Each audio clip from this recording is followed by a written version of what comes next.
So hello everybody and welcome here up at BSN Network here today. I am your host here again.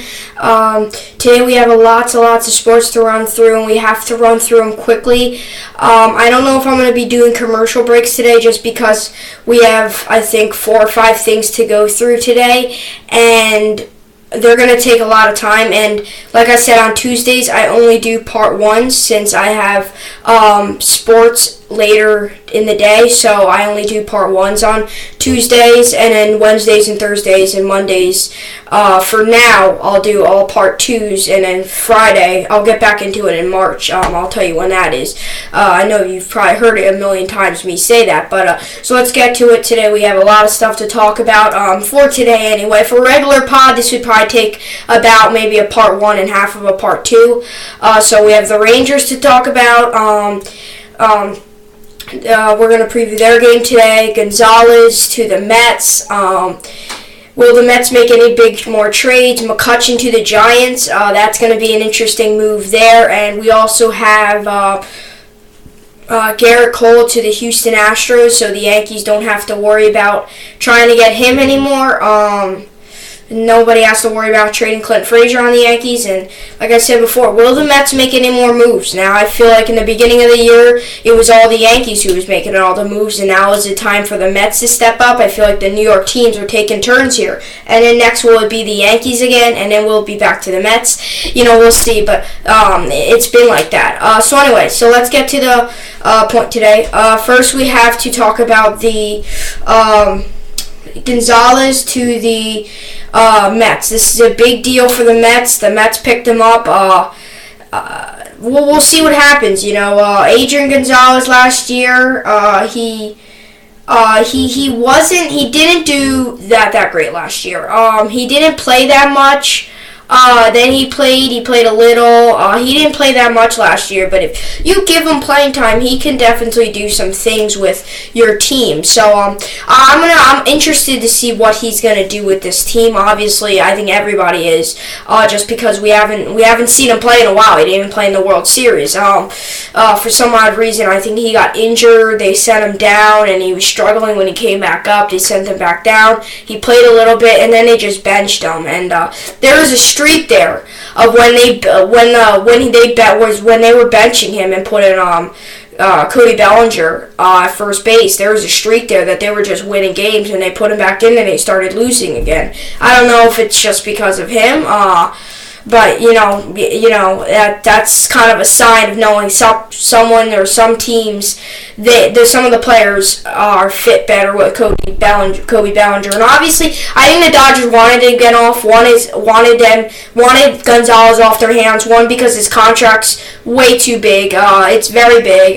Let another team handle that, and also 2, you have a young star in Cody Bellinger who is going to probably end up being a very, very talented player and got a great road ahead of him in the next few years here. So, I think they would rather a much more fresh guy instead of an older guy that's 35 years old. Now, obviously, that's not too old. You still have about 3-4 more playing years, but still, obviously, you'd rather a player who done better last year and also is younger and is going to play probably Cody Bellinger 10, 15 more years. I think he's in his 20s, so a lot of players sometimes play to their 40s, to their late 30s, so he's still got a lot of time left on him, and his contract's not that big, and he's done well, so that's why I think they dropped him. Now the Mets don't have to worry about putting anybody at first base. They could put Adrian Gonzalez there. They don't have to worry about that. There was rumors that Jay Bruce was going to be in outfield and he was going to be at first base. No one knew who was going to be at first base. No one knew who was going to be in the outfield.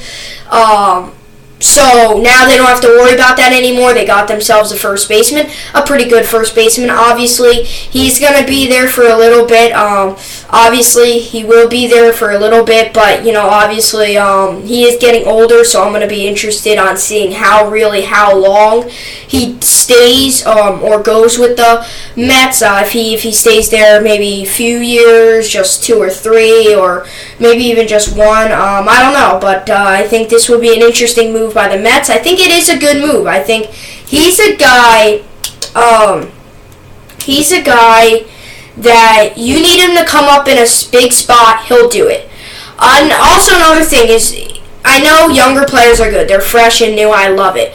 But also, this Mets team, I know they're trying to get rid of all their older players, all their bigger contracts, and they're trying to rebuild, bring in a new team. This is a player that's old, but a little bit older. But. He's not really, he plays very well. He's not really like, he used to be, but he's not anymore really like, he used to be a very power hitter. He still's a power hitter, but nothing like he was back then. He's a good player. If you need him to come up in his spot to do something, he'll do it for you. He's a good guy to do that. He's a good guy. You need him to get a single up the middle, to drive in a run. He's the guy to do it. That's why I think the Mets wanted to pick him up, because the Mets had none of those guys. I think the Mets here are looking pretty good. Obviously, they need to pick a lot more up. They need to drop a lot more, but I think for now, this is a good move by the Mets. I think the Mets needed a first baseman, obviously, after trading Lucas Duda to the Rays, and he's going to stay there. He's not coming back like Bruce did. So then they were lost at first base, and now they actually have a good first baseman.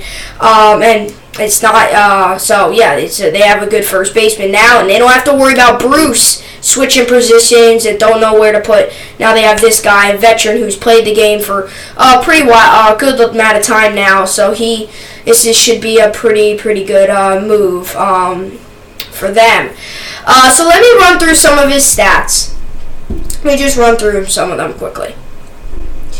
I'm going to run through his 2017 stats. His 2017 stats weren't anything special. Like I said, he did not play for a while. He did not play at all really last year. He played a few games and that's it. So this is it. WAR of a negative 1.2. At bats 231. Runs 14, 56 hits, and 242 batting average. That 242 batting average was pretty good because obviously he didn't play that much last year, so he left with a decent batting average. Not the best, but it's average. Average to me, really, and I know everybody has different averages in the MLB, but to me an average is about a 250 to a 260 batting average for me. Like a medium above average is probably like 270 to 280, and an above is 290 to probably like 300, and then way above is like 300 and above and beyond. That's way above. He has 3 home runs. Obviously, the home runs don't count. What they do count, but obviously, you don't have to be a home run hitter to be good.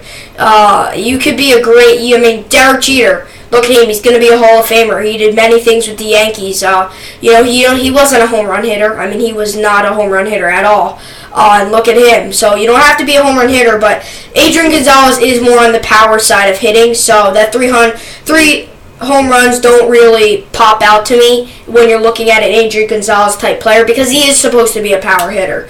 He had 30 RBIs, which just goes to show you that's not played for long, and he had 0 stolen bases. Obviously, power hitters usually aren't the fastest guy. For example, David Ortiz was a power hitter, not the fastest guy. Surprisingly, Aaron Judge is a power hitter. He actually gets around pretty fast, but a lot of power hitters, and I'm sure a lot of you guys noticed this, a lot of power hitters are not that fast.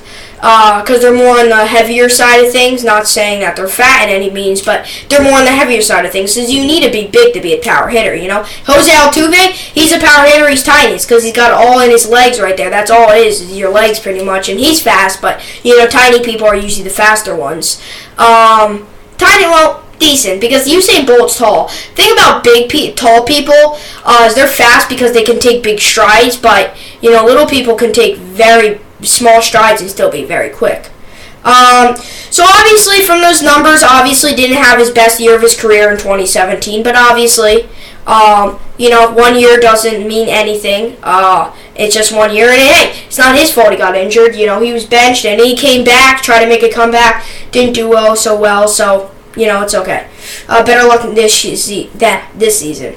Career, 42.7 WAR, 6,970 at-bats, 982 runs, 2,010 hits, 288 batting average, which I call above average more. That's pretty good. A 288, you're close to a 290.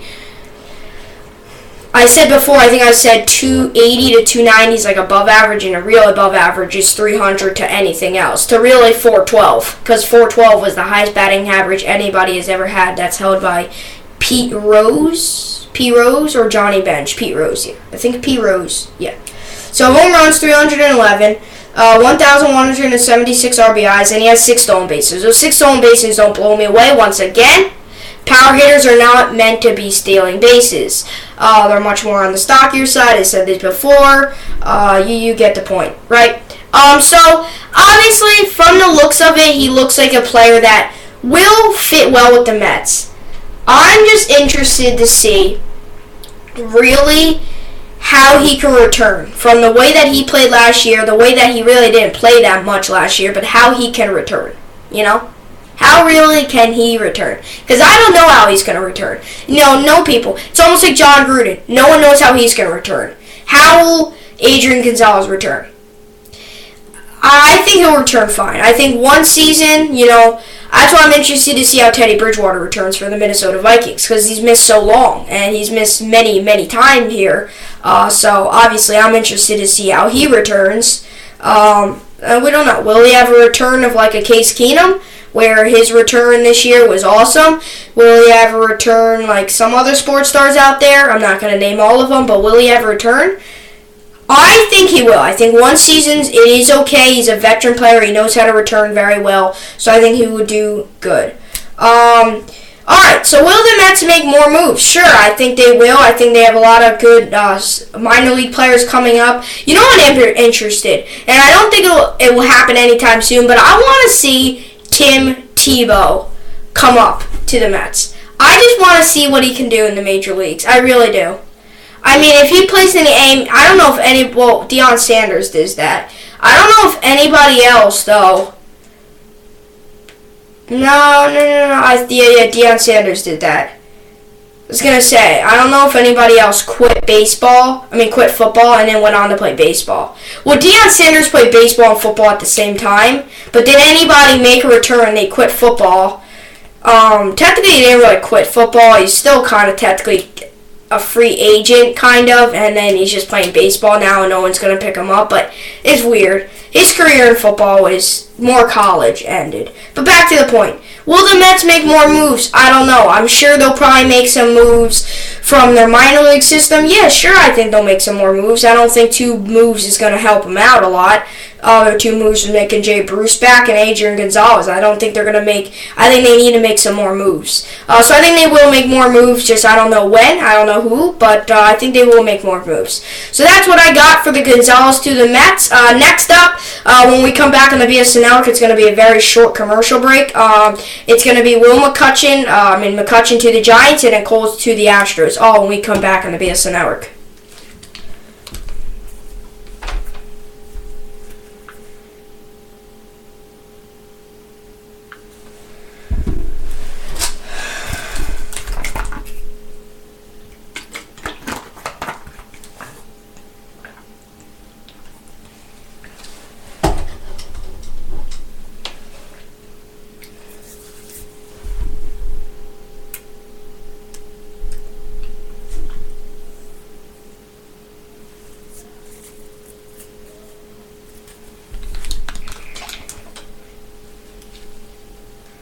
So we're back here about the BSN Network.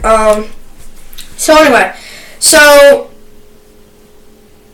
Andrew McCutchen is to the Giants. This is an interesting move, obviously, because Giants will be playing the Pirates many of times this year. many times this year, not many of times this year, many times this year. I think this is a good move for the Giants. I really do. I think the Giants, and I mean in the baseball Giants, everybody, I feel like the San Francisco Giants, they needed somebody like this. I really think they do. I think this is a good decision by them. I'm interested to see how Andrew McCutchen does there. Obviously, last year he had a good year. He had a 279 batting average, which I call, what did I say? 260 to 270s average, 280 to 290s above average, 290 to 300 is at really above average in three. Is it? Yeah. So he had 279 batting average last year, which is good.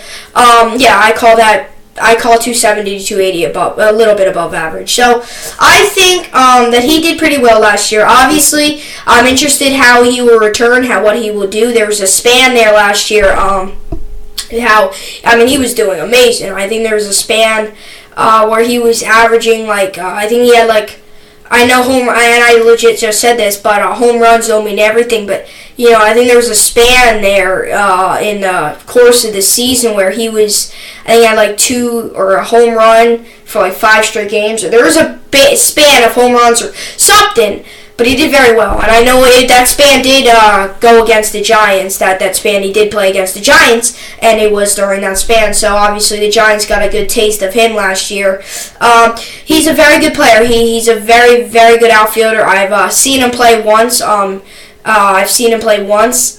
he in person, not on TV. I've seen him play on TV many of times, in videos also, and I've seen him play once in person. They end up losing the game though, but I've seen him play once in person, and he did pretty well. I don't think he did much that game, but I think he had a few good catches in the outfield. But boy, when he can hit that ball, he can hit it very, very far. I actually went and watched him when he still had the dreadlocks. Now he don't got the dreadlocks anymore, but I went to watch him then. Back in 2014, I think it was, or 2013, I went to go watch him. So obviously, I didn't want to go watch him, but I went to go to Pirates. I went to go watch that whole team. Obviously, he's a very good player. He's fast, he's quick, he knows how to catch the ball, he can dive, he can do really anything. I like the way how he plays, I really do. I just think he reminds me a little bit of a Cam Newton. And I just have that kind of real weird feeling that, I don't know, he just does. He just reminds me of a Cam Newton. I don't know why, but for some odd reason, you might think I'm losing my mind here, but he reminds me of a Cam Newton, but in football. He's not the size of Cam Newton. He's only 5'10". Cam Newton's 6'6" or 6'7", I think, somewhere around there. So he's not built like Cam Newton, but he just reminds me. And I like him. I like McCutchen and I like Cam. I really do like Cam. I actually do like him. And I like McCutchen as well. McCutchen, he's a really fun player to watch. He's very good. But why they remind me each is I just feel like a lot of people don't like him because I feel like people think they show off. I don't know really why I think that, but a lot of people don't like Cam because he thinks he's a ball hog and all that. I just feel like people would think that about Andrew McCutchen. Now, I don't think that. Just he reminds me of a Cam because why people think about that, and he just does. For some odd reason, when I hear about him, it comes into my mind Cam because they kind of remind me of each other, just the way how their playing styles are. I know they play 2 different sports, but still. So anyway. So now we're going to read through some of his stats. Like I said, last year he had a pretty good year. He's played since 2009, so he's played pretty long now, all with the Pirates. So we'll see how he does out of Pittsburgh. Now, of course, he'll go to play in Pittsburgh, but now with won't be his home game. But he will be playing in Pittsburgh. I'm just interested to see how he comes to the Giants and what he can do. Obviously, last year was a mess-up year for the Giants. When Bumgarner got injured, that just whole team fell apart. For some odd reason, I don't know how.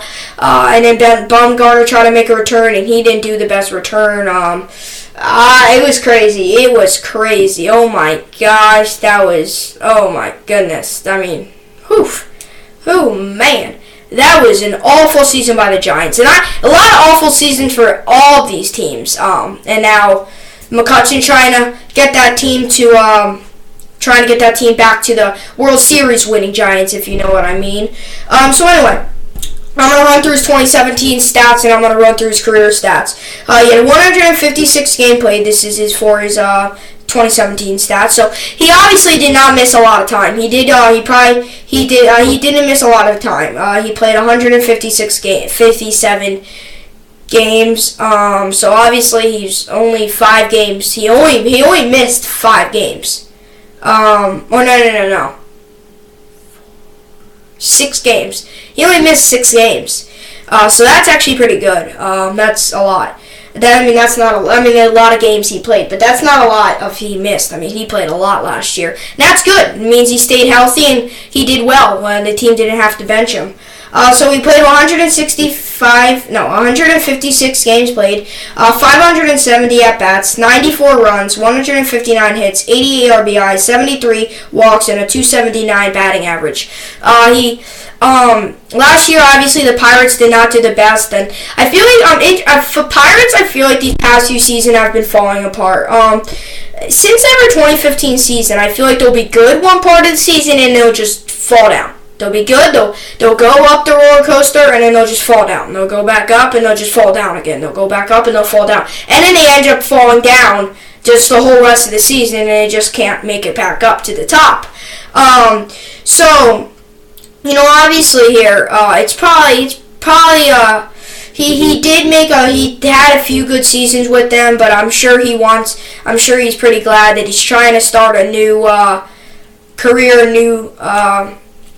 window with the Giants. We'll see what he can do there. So let's read over here. Stats last year were pretty good. 1,346 games played, 5,033 at-bats. He has 814 runs, 1,463 hits, 725 RBIs, 685 walks, and he has an average of 291 in his career, which is very good. And that's very, very, very good. That's what I call pretty above average, and then 300 to above is just way above average. So anyway, obviously we did see a lot of players do that last year. But anyway, so I think he will be a good fit for this Giants team. I'm interested to see how this Giants team returns after last year.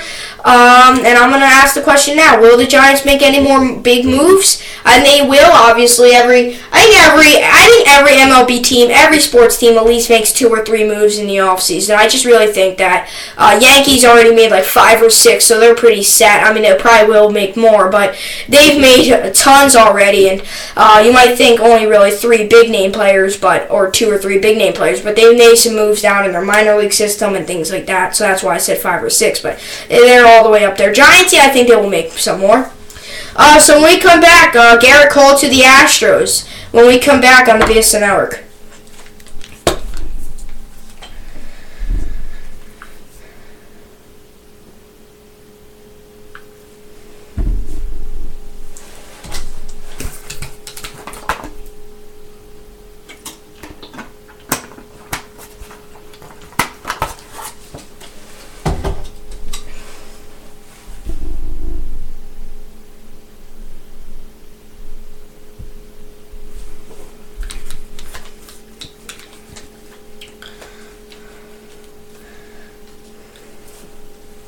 So we're back here about the BSN Network.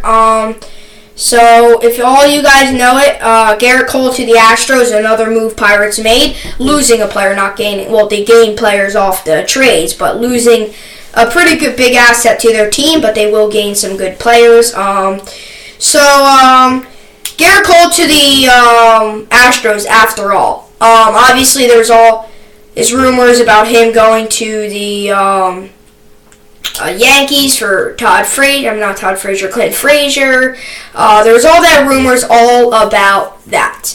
But after all, he finds himself in an Astros jersey. After all that talk about him, he finds himself in an Astros jersey and will be with the Astros next year.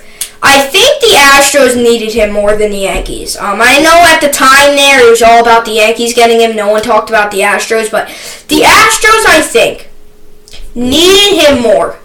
You can probably know why I'm saying this. You probably know. It's pretty obvious. Because Astros have no pitching rotation whatsoever. Besides Dallas Keuchel, And Lance McCullers last year didn't have the best year, not only in the whole season, but in the postseason. He was good in the beginning of the year, and into the tail end, he started to struggle, and he took that struggle into the postseason. And when it comes down, if you're making the postseason, that's the whole reason why this Astros team won. It was because of their offense. Charlie Morton in that Game 7, it's just because the Yankees couldn't hit. But if you look, this Astros team is not good on pitching. He's not good one bit. So I think the Astros needed him more than the Yankees. Because the Yankees have some awesome and amazing guys on them.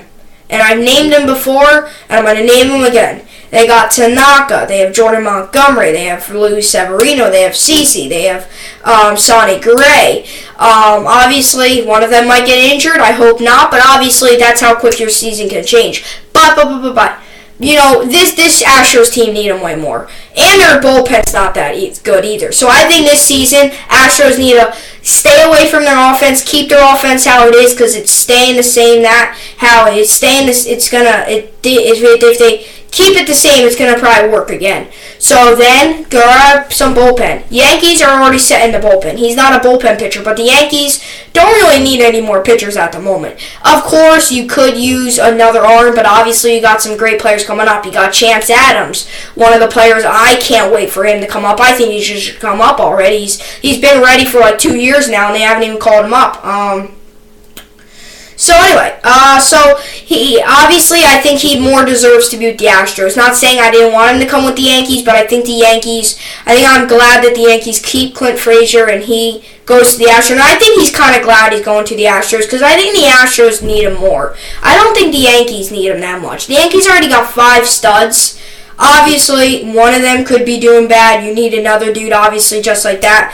One of them gets injured. Something like that, and I don't want that to happen, but obviously it's baseball, it's sports. Every sport you're gonna have your highs and lows. But I think the Astros need them more just because at the moment the pitching rotations, if you look at them too, Yankees are stacked and the Astros are not stacked. So this will help them build. In 2017, I'm going to run through his 2017 stats and then, like always, his career stats. In the year 2017, he's been with the Pirates since 2013, all of his years of his career, 5 years played. He's been with the Astros for all of them. He had 33 games played, earned runs 96, 12-12 as his wins and losses. Obviously, wins and losses don't mean anything, but that 12-12, I would try to get it at least a little bit higher than that. Because 12 wins, I think you want it a little bit higher. Obviously, he's not a closer, so 0 saves. He has a whip of 125 and an ERA of 4.26. The earned run average last year did not do well. Was not good. The one problem about Gerrit Cole, and the Astros are probably going to make it to the playoffs again, but the one problem, and I know it's one playoff start, and he was in his 3rd year, obviously. I know that. But still, and it was first playoff, but in that wild card game against the Giants, he pitched that game. He allowed 4 runs and all earned, and he only lasted 5 innings and in a 4-0 loss. So I'm just putting that out there. Obviously, now he's way more grown. He's obviously much better now, I'm sure. I'm sure he would obviously had to be good that year if they choose him to start that game. But obviously, it's almost happened to Severino. You could have a great year and then the playoffs change everything. That's why, to me, when playoffs, that's why I don't care what Yu Darvish can do in the regular season. If the playoffs, when the regular season's done, I don't even worry about it. I don't even talk about it. I talk about the playoffs now. Playoffs is it. That's what I talk about. Right now, I'm not talking about the Jets, how they could have beat the Patriots. I'm not talking about that right now. In that way back when Stefon Diggs, when the Safarian Jenkins call got called back, even though it was a touchdown. I'm not talking about that. I'm worried about the championship series. Even though my team's not in it, I don't worry about the past seasons. I don't worry about that. So obviously, Obviously you want a pitcher that can do well in the playoffs, especially like a Houston Astros team. That's probably going to make it again. Obviously, they could have a season like the Giants, the football Giants, and the baseball Giants. They could have the season like the Mets. Could have a season the opposite of the Yankees, where they're expected very bad, but they were very good. They could have the opposite of the Yankees, and the Yankees end up doing very good. So obviously here, I'm going to be interested to see what happens.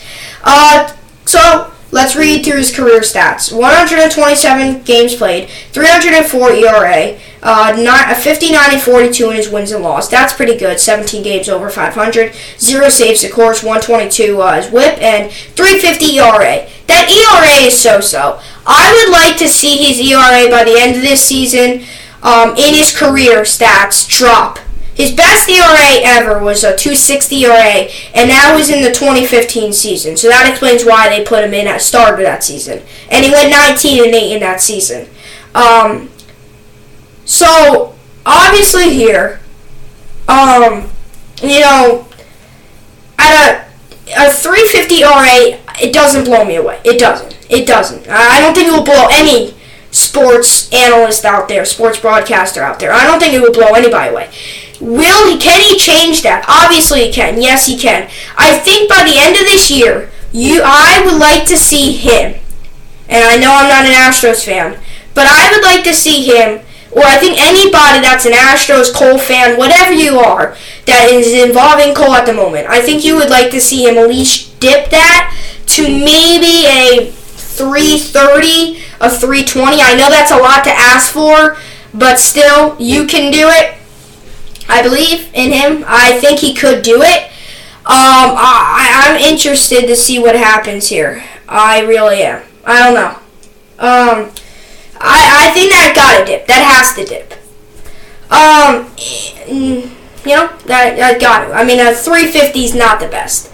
Nothing that blows my mind or blows anybody's mind. So will the Astros make more moves? I think they have to make more moves in the bullpen. I think not only starting pitcher, they got their starting pitcher now. You need 5 of them. Obviously, I have 3, but you can try to build around them. And Lance McCullers needs to have a better season this year. So will they make more moves? Sure, of course they will. So when we come back, we're going to run through the Rangers game, and then we're going to wrap it up here from the BSN Network because I just got the ring in my microphones that it's been 30 minutes. But we'll have one over like at least 33. So when we come back on the BSN Network.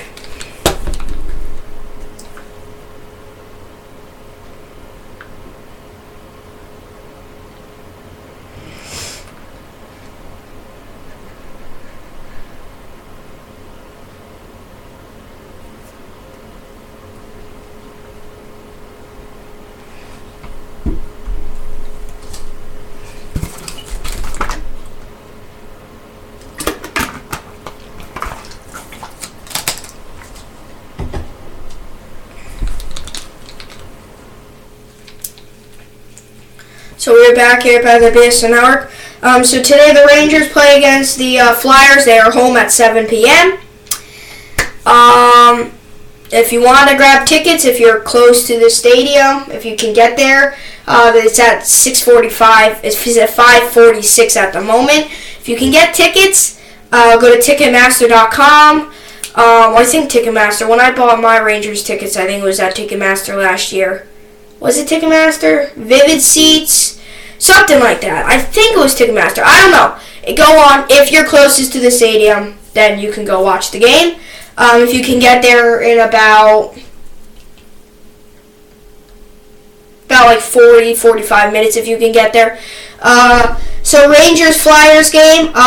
Rangers got to step it up. Obviously here they've struggled these past few games. They're on a losing streak of 3. They're on 3-5-2 in their last 10. And they're starting a 2-game homestand, obviously, after ending away against the Penguins. They should have won that game. The problem about the Rangers here is that they can't finish games. They remind me like the Jets this year a little bit. They're not finishing games. They allow them to score at the end. Will they win? Will they win? They need a win tonight. I give it to them. Obviously, I do think they'll win. So I think they will win. 2 teams in dire need of a win. Flyers are right behind them in 5th place. 2 teams are in dire need of a win today. So I think give it Give it to Flyers are on a win streak of 4 though. They have come hot. So the Rangers, the Rangers need to get a win if they want to keep that spot and they don't want the Flyers to get over them. So give me the Rangers a win tonight. I say they win 3-1 in this game. When we come back, we'll wrap it up here from the BSN Network.